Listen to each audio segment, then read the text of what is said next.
বন্দরের অব্যবস্থাপনা, করের বাড়তি বোঝা বা ব্যবসা বান্ধব পরিবেশ, দীর্ঘদিন ধরে চলে আসা এসব সমস্যা সমাধানে নেওয়া হচ্ছে না কাঙ্ক্ষিত পদক্ষেপ। ফলে ধাপে ধাপে ভোগান্তি ব্যবসায়ীদের।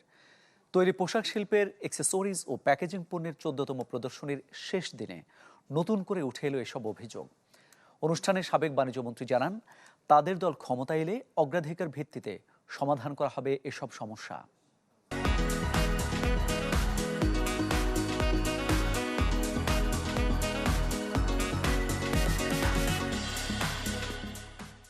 সুতা আসবে ডিউটি ফ্রি, দুলাতে 2% ডিউটি, মানে কি দাঁড়াইলো, তোমার সুতা বানানোর দরকার নেই, এটা ইন্ডিয়ার থেকে আসবে। এটাই তো দাঁড়াইলো।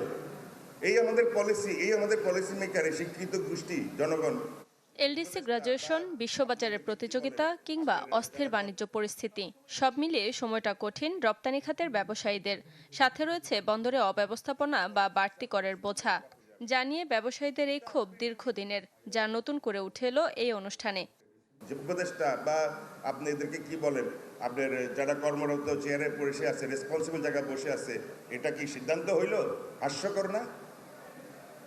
এখন যদি একই ধরনের নেতৃত্ব আগামীতে আসে, এটাও আমাদের জন্য চিন্তার ভাববার বিষয় আছে।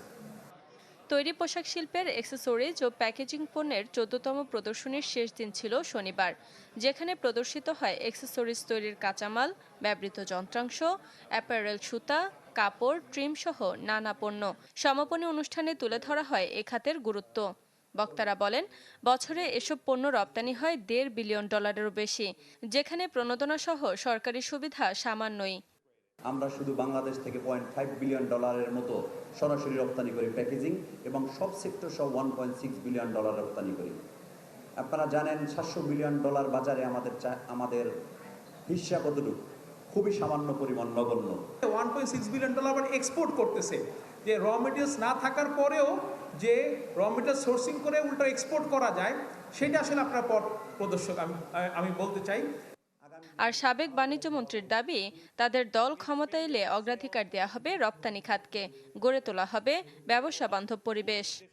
আগামী ফেব্রুয়ারি 26 এর নির্বাচনে জনগণ যদি আমাদের প্রতি আস্থা রাখে, আমাদেরকে নির্বাচন করেন এবং আমরা সরকার গঠন করতে পারি, তাহলে আমরা এ ধরনের মেলার আয়োজন বিভিন্ন সেক্টরকে উৎসাহিত করব।